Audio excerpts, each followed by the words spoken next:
This episode of the Disruption Lab is filmed in front of a live studio audience. Warren, there's a moment you've described where working inside the feed supply chain changed everything, not just as an observation, but as something that you actually lived.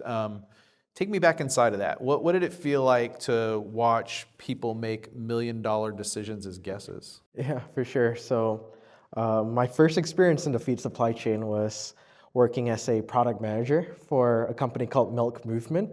They were building dairy software supply chain, software for dairy supply chain. And I spent a lot of times going out on dairy farms and working with feed suppliers. And I think the first time I saw it, I was trying to figure out why they had so many over deliveries, under deliveries, and missed deliveries in terms of delivering feed. And as I dig deeper into that, it's because they don't know how much inventory they have on site and they're just making random guesses. So that was the first aha moment for me. What's that look like for them? When you say that they were, just making guesses, I mean, physically, what's the process like? Yeah, for sure. So feed suppliers will call someone on site to maybe like their customer site, and they'll be like, hey, Tom, how much feed do you guys have left? And Tom will be like, looks like 2 to 3 days left. Send one over the next 3 days. And turns out they're usually wrong by 30 to 50%. And that causes a lot of disruption in the logistics and the supply chain. And they're not looking at it in like a container that has like measurements. They're looking at just a pile of these are just feed piles of feed on the ground. The industries that you guys are serving now, it's not where you started, but you're talking about industries that are skeptical about tech by culture, and that to trust a drone and an algorithm and to trust technology to actually make some of these decisions that folks have been making by their gut or by their eyes for 30 years. What is it like to try to build that trust and penetrate an industry like that? Yeah, for sure. It's from our standpoint, it's like taking steps towards that. We'll start with a small proof of concept and then build out a pilot program with them and try to show them the value and our accuracy, and from there, building that trust as we go on and expanding from that. Tell me about how you started the company, because you guys started in a completely different industry. Yeah, for sure. So we started back in February 2025. That was when we went full time. And we started in the transcription space. So we were doing social media transcriptions and really doing video analysis as well for social media, just because those are the videos that we consume most. Right. We got a couple customers in that sector, but as we go on, we sort of realize that the social media space is hard. For one, we're sort of scraping data from these platforms like YouTube and et cetera, and they don't like to be scraped. They want to keep their data. So we're battling from one side with these platforms, but on the other side, for our target customers, they also have been hurt by buying scraped data in the past, and it could go away in any second. So we sort of needed to find a different industry to tackle. What was that pivot like? Yeah, so we sort of looked back at our own experience, professional experience, or even personal experience, and started thinking about where have we have this video analysis, computer vision tool, where else could we apply it? And as mentioned, I worked for a dairy software supply chain company.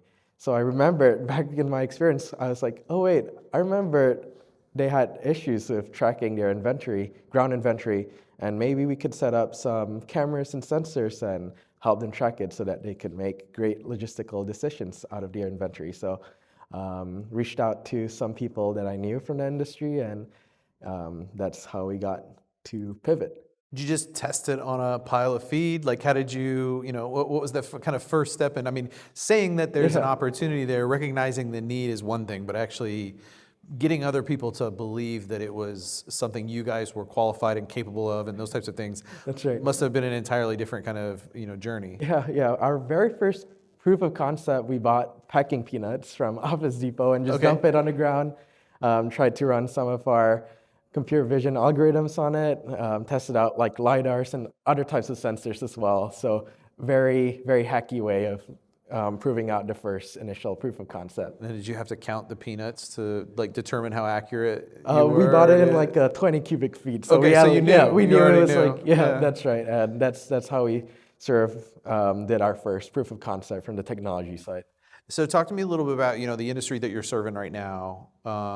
When inventory like that is off by 30%, what actually happens downstream? Walk me through the human consequences of being off by that magnitude and what's that mean for the business? Yeah, for sure. So first, it impacts operations.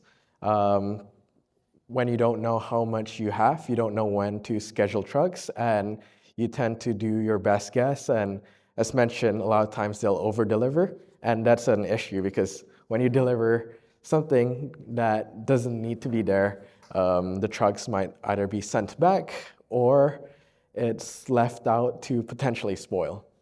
So over-delivery is one issue. Under-delivery is a bigger issue. If you don't send in the feed in time. And for our first client, it's sending feed to dairy farms. If the cows don't have food to eat, that's like hundred thousands of dollars of impact because the feed is what produces the dairy, the milk. Right.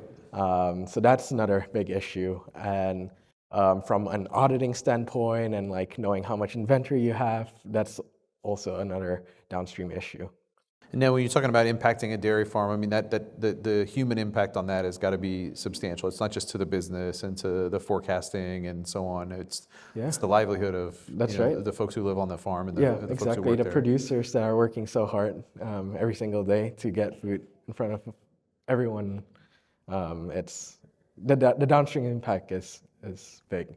So now you guys had the opportunity to go into Y Combinator. I want to talk about that a little bit. Yeah. Was this before or after the pivot?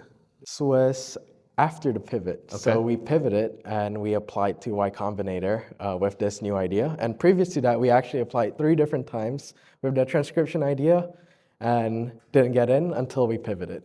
What was that? What was it like to be, in Y Combinator? I mean, I think we've heard stories. It seems like there's a different type of pressure of being a YC company.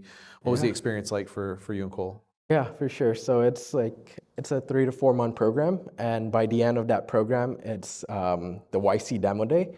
And during demo day, you're in front of all the largest and best investors looking to fund your startup. So it's really a pressure cooker moment to get to the targets you want to hit that you set with your YC partners in the start of the program so that you could go on and raise a larger round and build your company. So you guys were able to raise all of your pre-seed funds from Kansas City investment, Yes. even though you were a YC company. Yep, and the pre-seed is before YC, so Kansas City actually Okay, came. so kind of got you to that momentum and so on. Exactly, yep. That's not typical to be able to raise, I think, that kind of money, here in Kansas City, especially for someone that was at the stage you guys were at. Was that intentional? What kind of trade-offs did you have, or did you consider from not pursuing coastal money first? Yeah, the Kansas City community was incredible for us. For one, we're from here and grew up here, and people like Flyover Capital, Casey Rise, Abstraction Capital, and Redbud, they're really early believers, and they want people to build here in Kansas City as well. So we're really fortunate for their early support and guidance as we navigate through startups as first-time founders. And what was that like, being in YC, having raised capital here in Kansas City before you got there? Was that discussed? Was that something that came up? Was that, Yeah. How do you think about that? Yeah, YC was always something we as first-time founders also always wanted to do. We wanted to see what it's like building with the best people and being around really talented builders as well. So I think as mentioned, we actually applied to YC before we even raised the Kansas City pre-seed funding, but that's always been in the back of our heads. And we thought that it doesn't hurt applying, so we applied another time with this new pivot, and it really helped us in our company trajectory. What would you say are the top things that you got out of YC? Yeah, one is a network of like other incredible builders. So during YC, we're part of a group of 7 other startups. And each week we would set goals with each other. And every other week we'd come back and talk about if we hit those goals. And it's really again, pressure test of like, oh, these are great companies that are like growing really quickly. We should catch up as well. And we're still doing that today. Same cohort, like same still cohort. having that, yeah, okay. Same cohort. So that's been incredibly valuable. I'd say the partners as well. Our YC partner has been super helpful in guiding us throughout like the fundraising journey and building, like gives us a sort of guideline and framework to think about how we should build. And the third thing I'd say is confidence. Like the YC partners believe in us, I'd say even more than we believe in ourselves at times. So the confidence to really just go and execute. Now that ongoing relationship with the cohort, those ongoing sessions, is that part of the YC programming, or is that something that the cohort just decided was so beneficial you decided to keep doing? Yeah, it's the latter. So we decided it was so beneficial and we enjoy being around each other, so we continue doing that. And how many of them are still there? How many of them are like, geographically, where are you guys at? Yeah, we're the only one in Kansas City, but they actually sort of strategically divided out the cohort. And for our cohort, there's another company in Chicago, a couple in New York City, one in Germany. Okay. So it's spread it out like that. Well, they must not like those calls. It's much later for them. Yeah. Now, was there any allure to stay or to relocate to Silicon Valley or stay there, after the program? Yeah. YC typically do encourage builders to stay in San Francisco, but even when we applied, we were pretty sad of coming back to Kansas City, and that's because that's where our community is, and that's where our customers are at too. Sure. We serve agriculture, mining, construction, and Kansas City we think is the best place to build. Yeah, good on them. I do remember, in the 2012, 2013 timeframe of a couple VCs had invested in ag tech firms from the Midwest and actually drew them out there, and they struggled because, like you said, they're not close to their customers, they're not close to the industry, and it was because the investors wanted them to be close to the investors. That's right. Doesn't make sense. Thankfully, I think they've all wised up to that. So for you, what did it change, if anything, about your perspective on Kansas City, having been in that environment, understanding how maybe Silicon Valley, and I know there's maybe some false beliefs about how Silicon Valley operates, or some grander, beliefs about how Silicon Valley operates, having spent time there. But from your perspective, did it change the way you think about Kansas City? Did it change the way you think about coming home? Yeah, I think the biggest thing that I realized is that Kansas City has a lot of hidden gems and talents, both from engineering and even like capital side. And I think programs like Keystone would be amazing, bringing those capital and engineering talent and startup talent together to really ignite it. And I think it's in a pivotal point where it's ripe for ignition. So you guys are building both hardware and software. I think the drones and the data system that supports some of those types of things. Is that right? Yeah. For the hardware side, we're mostly using sort of off-the-shelf hardware and putting things together. So the first product is actually a static like lidar and camera that's connected to solar connectivity and edge compute. So it's independent. You could like deploy it in remote sites and not have to worry about electricity or like connectivity. And on the software side, it's built in-house. Having to manage that integration, is it a harder company to build and to manage versus just being able to focus on the software stack? Yeah, it definitely is, especially with deployments and hardware breaking down. Sure.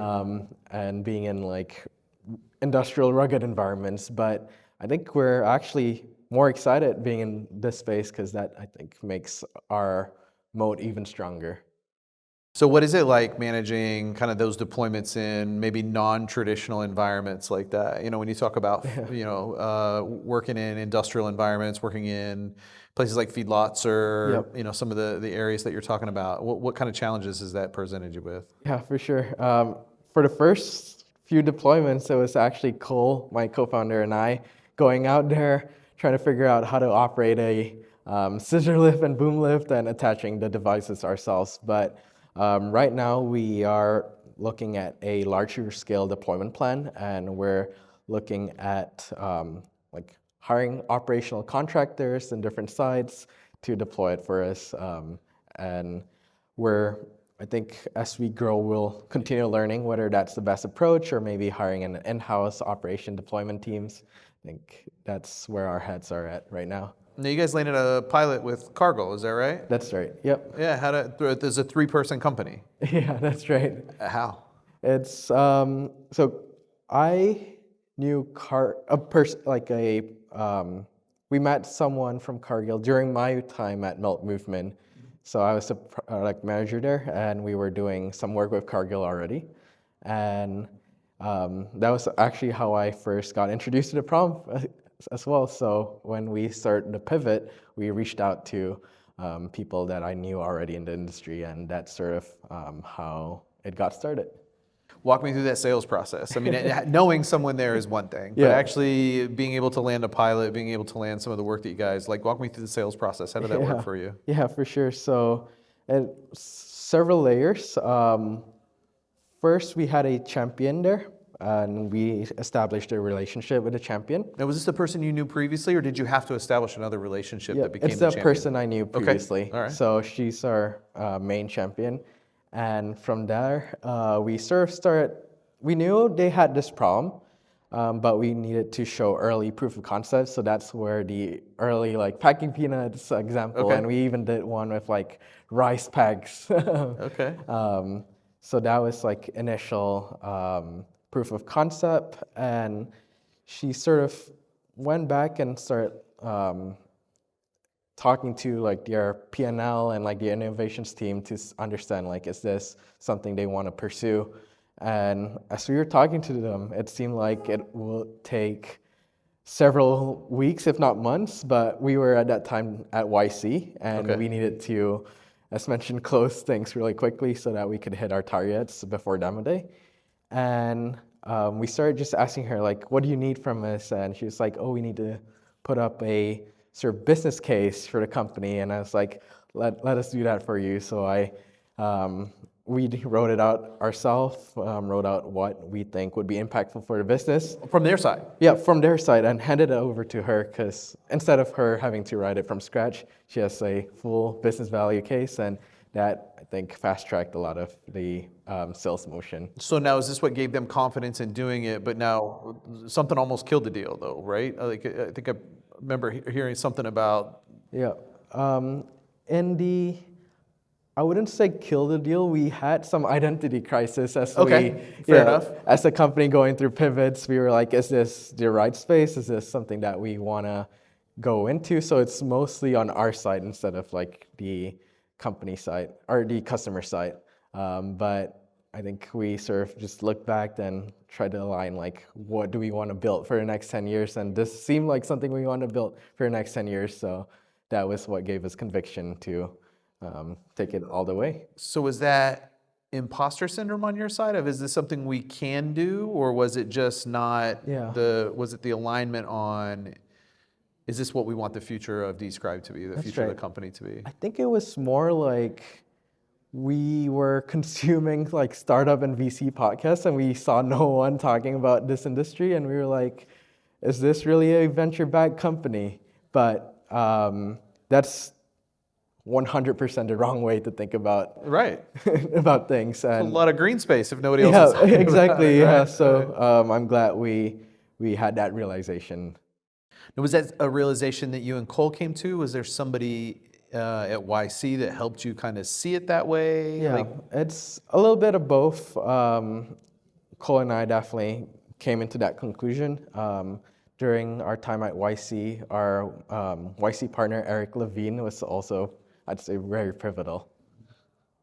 If you had to name the biggest mistake in year one, that you'd tell every founder to avoid, what would it be and why? Yeah, I'd say like build conviction with what you're doing, and the way you can build conviction is by just doing things. Because a lot of times in year one, we just sit around and like dream about different scenarios and things, but we aren't actually learning anything. And the only way for us to really learn something is by doing things, which is talking to customers or building a prototype and showing a customer, like, what do you think? And that helped us a lot. So I think that's the biggest learning. So the packing peanuts had a much bigger effect on being able to just test it out. It actually gave you conviction that what you were doing made sense and mattered. Yep, exactly. That's right. Let's talk about the technology a little bit. Yeah. Help me understand the technical problem that you guys are actually solving. Yeah, for sure. So on the technology side, as mentioned, we have hardware. So that's like the data capture layer. We have the sort of hardware kit that I mentioned, where it's the lidars, cameras, connectivity, power, and edge computer all in one bundle, and we could attach it to any site independently. We have other data capture methods, and that includes a mobile app where you could download and like scan through the piles yourself. And this is meant for on-demand scans, and of course drone works too. But for our main clients, they want continuous monitoring. It's just why the independent sort of camera that's fixed in your site is important for them. So that's on the hardware side. Once we collect and process the data, we have our own 3D volumetric algorithm that takes in the 3D reconstruction of the site, understand what's a pile and what's not, and apply volumetric scanning towards the pile. We also have our computer vision models that tracks sort of operational activities. Like something that's really important for them is recognizing when a delivery comes in, when a semi comes in, or when a sort of loader comes in to like pick out the feed. And we have those computer vision that identifies these different equipment types and operational activities as well. So Warren, what's genuinely hard about, solving the technical problem is one thing, getting a CFO to trust that you've solved the technical problem. Yeah. Like, what's the hard part about that, or what has been the difficult part about that? Yeah, I think like every business and every CFO, they want to see the business impact. How does this impact their P&L, and how does this sort of maybe help them grow or help them be more resilient in their supply chain? So I think bridging the technology and business value, that's the hardest part, of making sure everyone's aligned in the industry and the company side and our side as well. How do you guys, in the technology stack and the approach that you've taken, how do you see AI fitting into kind of that solution and what you guys have implemented or what you're implementing? It's been huge. For one, Cole and I are building every day using AI coding tools, and that has really sped up our like development cycle. I like to say we don't have like 2-week sprints, but we have daily sprints. Every day we decide what to build and we just get it done. So AI's been a huge disruptor into our workflows there. And so just on the build side, or also maybe on the, how you implement on the customer side, or how you implement it from a business process perspective as well? Yeah, from the actual like software prototype or software product, a lot of it is our own like models that we do need to still train, and a lot of it is like new volumetric scanning techniques that we sort of came up with ourselves, of course with the help of AI coding tools as well, but we don't have like a direct integration, like LLM integration into our product yet, but stay tuned, we might have something in the next few weeks. All right. Doing daily sprints, it doesn't surprise me. You're weeks away from something like that. That's right. Now, you guys both have a technical background? We do, yeah. We're both computer science majors. So how did you decide who was going to be the salesman? Or is it still both of you? Yeah, we tackle a lot of things together. Cole's definitely a better engineer than I am, so he's the CTO. I came from a After graduating, I actually didn't go into software engineering. I was in VC. So I worked as an analyst for a firm called Dynamo Ventures, where we were investing in supply chain companies, and sort of from that point onwards, realized that I was really fascinated in the supply chain space. So I did a 6-month stint there, but realized I wanted to be in the startups. So started reaching out at our top portfolio companies, and Melt Movement was one of them. So I ended up being a founder's associate and a product manager there. And since I have the industry background and the customer relationship, that's where I sort of doing supply chain, being in the ag space like you were. I mean, the thing I keep coming to is, how did you decide that you were going to do video transcription? Like, it seemed like you were on this natural progression to identify a problem in an industry, and then you jump over to do social media video transcription. Like, where did that stem from? For sure. Just it's got to be so big. There's so much opportunity, or it's actually more like I wanted to work with Cole because he was really smart and he was in this space already. Okay. So I was like, okay, I'll join in. So maybe that's another lesson, like work with the smartest people you know. Do you consider yourself a data company? You said dairy company? Data company? Data company. I'd say so. We produce the data and we aggregate the data and make sure that the data becomes a key differentiator for our customers so that they can make impactful operational decisions. So is this a starting point, kind of a beachhead for you guys in terms of where you're at now? What do you see as the larger vision for the platform? Yeah, for sure. We want to be the supply chain operating system for these industries. We want inventory management and inventory visibility is the wedge in, but we see ourselves building planning tools and procurement tools for them and just becoming the entire vertical operating system. Are there other volumetric objects that you see that are similar to maybe some of the things you're tackling in this industry, where you've thought about adjacent industries and not just maybe, kind of moving through the value chain in this industry? I mean, has that been a discussion or decision point of, are there other industries we can do the same thing, or do we want to move horizontally? Yeah, for sure. Another company that we're working with is Charm Industrial, and they're a biomass and carbon removal company. So they buy large piles of corn stover and log piles, and they turn into oil and pump it to the ground to do carbon capture. And they have a similar issue like Cargill, where they don't know how much inventory they have. I think at one point they thought they needed 70 trucks, and they scheduled 70 trucks, but turns out they only needed 30. Oh, and trucks are expensive. They are, yeah. So we did a pilot with them and showed them the value, and they also thought of us as not just the inventory capture, but also the entire supply chain planning software.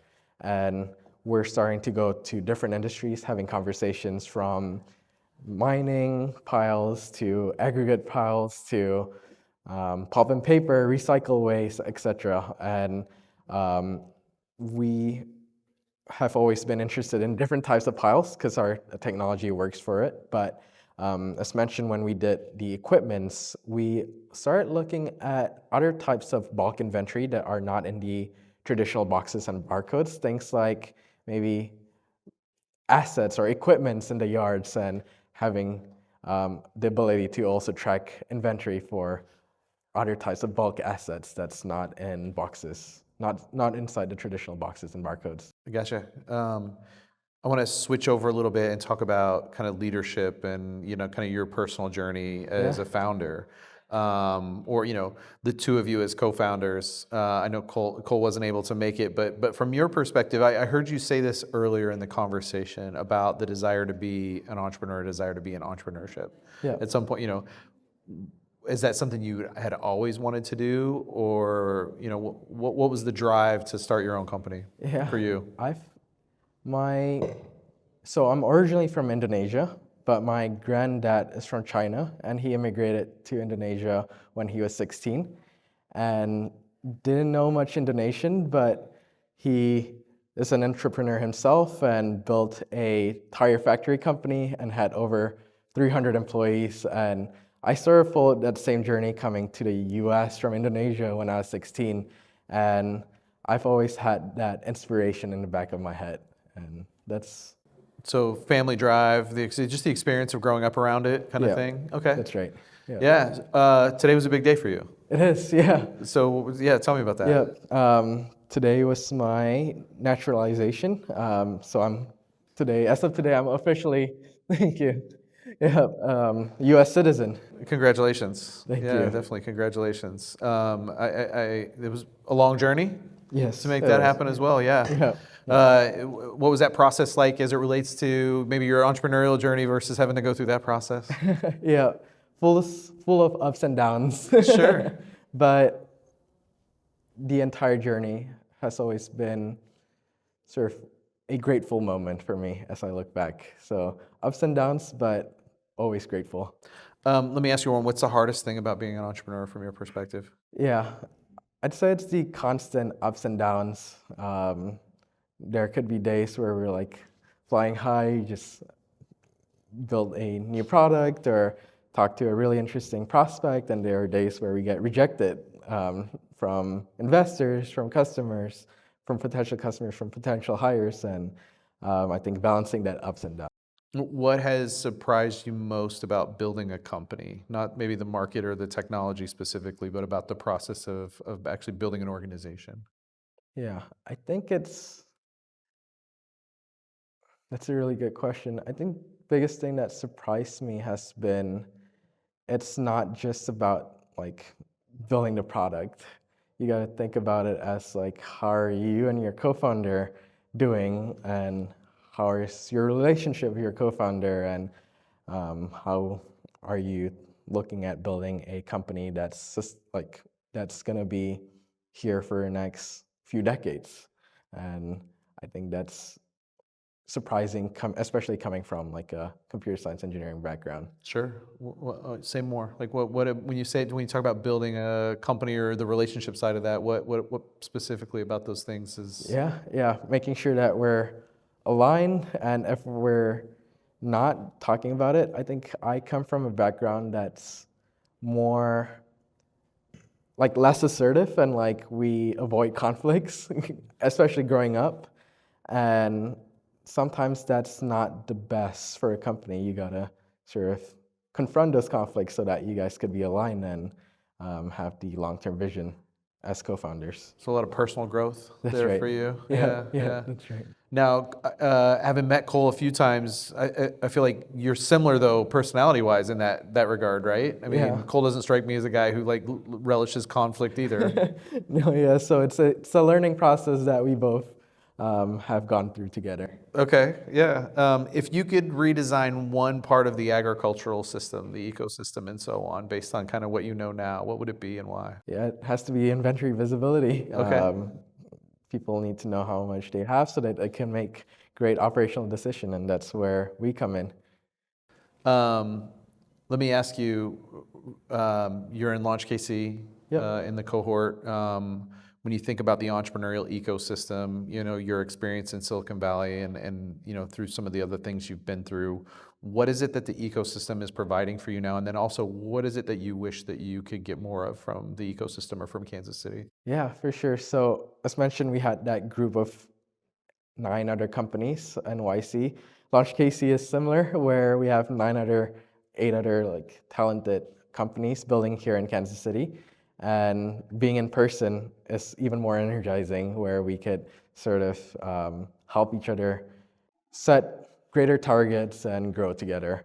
In terms of the Kansas City ecosystem, I think the biggest thing that I noticed from Silicon Valley is angels actually run the funding scene, especially for early stage startups. Would definitely love to see more of that in Kansas City. Working on it. Nice. Working on it for sure. Finish this sentence for me. In 5 years, hold on a second. There's other news. That's So before I actually read this sentence, I want to change it. But what's the other news that you've got? Yeah, so we're rebranding our company. It was formerly known as Dscribe, but now we're Rebulk. because we're reimagining the bulk inventory space. Fantastic. All right, so now I'm going to read my sentence because I had to change it. So in 5 years, if Rebulk has done what you set out to do, and this industry will be different in this one specific way, how? People will make great operational decisions by using clear inventory data that they can trust. What's your future hope for the company itself in terms of size, the future for you? Yeah, we're building this as our life's work. So I think we're wanting to be here in Kansas City. We want to be a generational company, and that's the goal that we're aiming towards. Warren, I'm thankful for the opportunity to have met you. I was on the selection committee as you went through the interview process. Have been impressed with both you and your co-founder and the work you guys have done and the work you're doing. I think a lot of us it's fascinating to see companies that get an opportunity to leave for things that might not be available to them here in their home markets, but that still choose to be here. So thank you for building what you're doing with Rebulk here in Kansas City. If there's anything that the community can do for you, anything that we can do for you, please let me know and let us know. I think we want to see you continue to be successful and keep the company here. Yeah, we're really grateful for the Kansas City innovation community, and we're blessed to be here. Thanks for being here tonight. And I definitely want to get you back as you continue to grow, as you continue to hit some of the future milestones that you've got on the plate. Please, come back and share those stories with us. Definitely. Fantastic. Thanks, everybody. Warren. Thank you.